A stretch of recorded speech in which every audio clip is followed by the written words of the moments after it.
Nice to meet you all. From today, I'll be working here. My name is George, and I'm looking forward to collaborating with all of you. At 45, I had to change jobs. An accident injured my leg, making it hard for me to walk. In my previous job, I was active in field sales, but now that's impossible. When I decided to switch jobs, my boss tried to find something for me, but fieldwork was the main focus there. I didn't want to burden the company, so I moved on. I was married to my college sweetheart at 30, but we divorced 3 years later. I was too focused on work and neglected my family. When my wife brought up divorce, I was so shocked I couldn't eat for a while. It took time, but I've recovered and feel positive again. Since the divorce, I haven't had a girlfriend. Not because I'm not a ladies' man, but because I don't feel like being in a relationship. Because of the accident, I can't move quickly, so physically demanding jobs are out. That's why I shifted to this company, where desk work is the primary focus. I'm not very good with computers, so getting hired here feels like a miracle. My mentor here is Emily. She's 33 and a team leader, younger than me. She's known for her beauty and efficiency at work, but she's quite reserved. I didn't know how to interact with her, and it seemed she didn't like me. When I greeted her with a smile, she quickly handed me some documents and said, "Please get started on this." I'm not a quick learner and tend to make the same mistakes repeatedly. Whenever I messed up, Emily would say without looking up, "Please try not to create more work for others." Even when I apologized, she wouldn't respond. Some colleagues seemed to enjoy watching me get scolded. One of them was Mike. He's the same age as Emily and joined the company at the same time. Rumor has it Mike has a crush on Emily. He's good-looking with a refreshing demeanor and one of the top performers. But to be blunt, Mike is kind of a jerk. He's nice to the attractive employees but cold to others. I once overheard him rank female employees, saying things like, "I don't talk to women below an 8. Since I was having a hard time picking up on the work, he'd mocked me, saying, "Maybe that's why your wife left you." George. Being new to the company, I couldn't outright deny it and could only manage a wry smile. Sometime later, my welcome party was held at the company. That day, I got to chat with colleagues I hadn't talked to before and had a great time. As the party was winding down, one of the colleagues suggested we should all go skiing or something next time. Immediately, that colleague glanced at my leg and awkwardly suggested an alternative. Actually, forget skiing. How about a food tour instead? While others agreed, saying, "Sounds good," I felt guilty for making everyone consider my condition. But then Mike chimed in, I actually have these special skiing invitations. I have enough for everyone. How about we all go?" The other coworkers replied, but looking at me with an uncomfortable expression. "Just go on without me. I'm not as young as the rest of you. Have a good time with the younger folks," I said. Suddenly, Mike burst out laughing. "What are you talking about? I never intended to invite you, George, in the first place. You just slow us down." It was clear Mike was heavily drunk, acting much worse than usual. Another coworker defended me, saying, "That's a bit too much, don't you think?" But Mike didn't care. Getting even more drunk, he mocked, "Being single at 45. Things must be tough for you." Then, placing his hand on Emily's shoulder, he said, "Poor Emily, maybe I should be the one training you." As I was pondering how to respond, Emily, who was nearby, rebuked, "Stop making baseless comments. I'm George's mentor here. And Mike, you've had too much. Maybe cool down in the restroom or something." Seeing Emily's calm demeanor, the room went silent. Mike was probably at a loss for words. On our way home, I thanked Emily. "Thank you for earlier." "No problem," she simply replied and said nothing more. During those days, I'd heard a rumor. Apparently, Emily had turned down Mike's advances. In fact, Mike had previously spoken well of Emily, but suddenly he began bad-mouthing her behind her back. She thinks she's all that just because she's pretty. I've heard she's leading multiple guys on. Women like her get too engrossed in their work and miss their chance to settle down. And so on. With Mike continuously putting down Emily, other coworkers would remark, "Man, he's such a small-minded guy." But Mike was oblivious to it all. A while later, Emily was handed a major business deal. She worked overtime daily, meticulously preparing the documents. I could see the fatigue in her eyes, and I'm sure she continued working even at home. Then, the night before the deal, as I was working late, I noticed Mike acting suspiciously near Emily's desk. What's he up to? When I approached him, he snapped, "What do you want?" Curious, I inquired about his actions, to which he replied with a smirk, "None of your business," and walked away. I had a bad feeling about this, and my suspicions were confirmed. Emily failed the business deal. Instead of the required documents, she ended up distributing unrelated papers to the client. Upon returning to the office, Emily was severely reprimanded by the boss. "What were you thinking?" "I'm truly sorry, but I had checked the contents of the envelope the day before, and everything was in order. The cover was the same, but the inside documents were switched," Emily replied.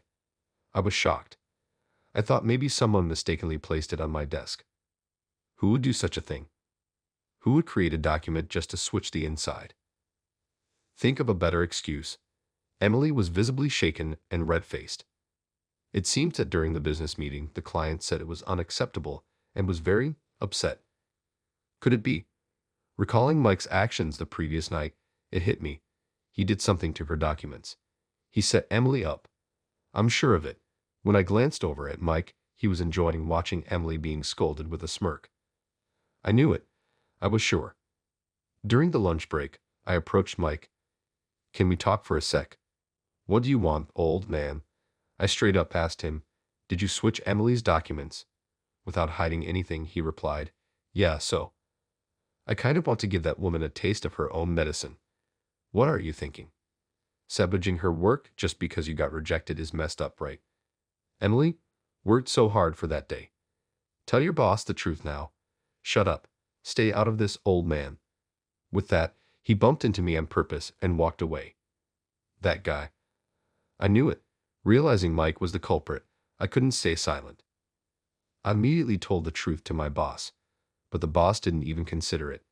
It was hard to believe that Mike, who was competent and had been with the company for many years, would set up a colleague. I wish I had recorded what Mike said that day. Emily looked so down. She had worked so hard every day, and it was unforgivable for her to be treated so terribly. I wanted to protect her by revealing the truth somehow. I was getting frustrated as I couldn't figure out how. One day, I overheard a colleague saying, "Emily might be transferred to the regional branch." I'd heard the directors talking about it earlier. It seemed Emily also heard about this. She murmured in a low voice, "It's over for me. Maybe I should just accept the transfer quietly." Made the representative of AB Trading Company so angry it can't be helped. I was surprised to hear that. "You just mentioned AB Trading Company." "Yes, you know it right. It's a big company." "Emily, don't give up yet. We can definitely do something about this." Will you trust me with this?" "Huh." Emily made a shocked expression at those words. Soon after, I made a call to a person. "Hello, long time no see. It's George. Sorry for calling suddenly. Co. Johnson, the company that Emily failed in the big deal with, was my former employer." I was surprised to hear the company name from her. I never mentioned my previous job, and I hadn't told anyone the company's name. I was so close to the CEO of my previous company, Mr. Johnson, that we occasionally went out for drinks. Co. Johnson is a young company CEO who is 3 years younger than me, and he is quite strict about his work. But he's a person who appreciates the hard work of his subordinates, and I respect him a lot. "Even if you don't get results, the process of your efforts is important," he always said. I didn't have any talent, but my only strength was my effort, and fortunately, Coach Johnson always appreciated me.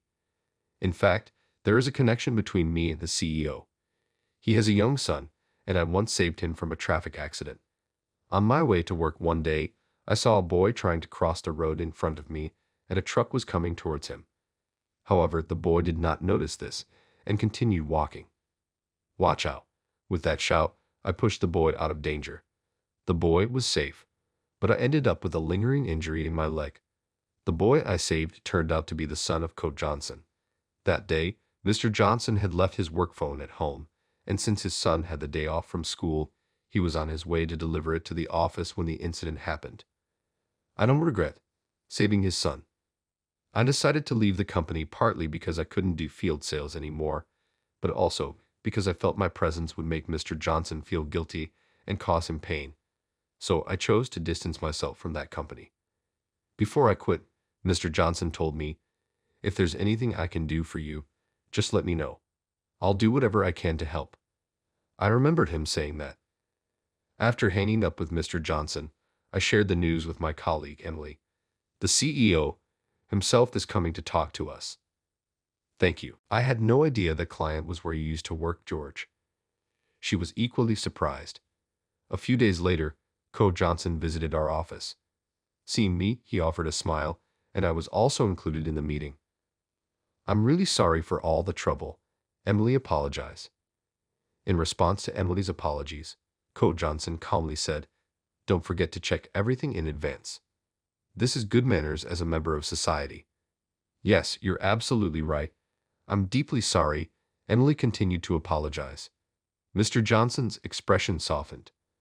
"I've heard about you from George. You prepared quite extensively for this project's negotiations. I'm eager to see the ideas you've come up with." "Yes, of course." After that, Emily presented the materials and started explaining to Mr. Johnson. And guess what? The deal was a success. "Great project. It must have taken a lot of effort to research and compile this. We definitely like to collaborate with your company on this." "Thank you so much." Emily was on the brink of tears with joy. Beforehand, our boss had told Code Johnson about a colleague's harassment regarding this matter. Mr. Johnson had failed to investigate and just took his employee's word for it. High-ups were reprimanded for their behavior. Soon after, that colleague, Mike, was confronted and confessed his intentions to discredit Emily. He ended up getting demoted. On the other hand, Emily led the project to success, was recognized for her achievements, and got promoted from team leader to department head. I was genuinely happy for her, seeing her hard work pay off. One day, Emily approached me. "Thank you so much for everything, and I'm sorry for sometimes being presumptuous despite being younger," I responded to the apologetic Emily. "Don't worry about it. It never bothered me," Emily said. Then Emily added, "If you don't dislike me, I'd like to treat you to a meal sometime as a way of saying thanks." Surprised by the invitation, I blurted out, "Really? Are you sure?" Emily smiled and said, "Yes." It was the first time I saw her genuinely smile, and it gave me butterflies. Gradually, I got more used to the job and was trusted with significant tasks. I started going out with Emily for drinks occasionally, and we gradually deepened our friendship. I don't know what the future holds, but life is short. Hoping for more good times ahead, I continue to work diligently, facing my computer every day,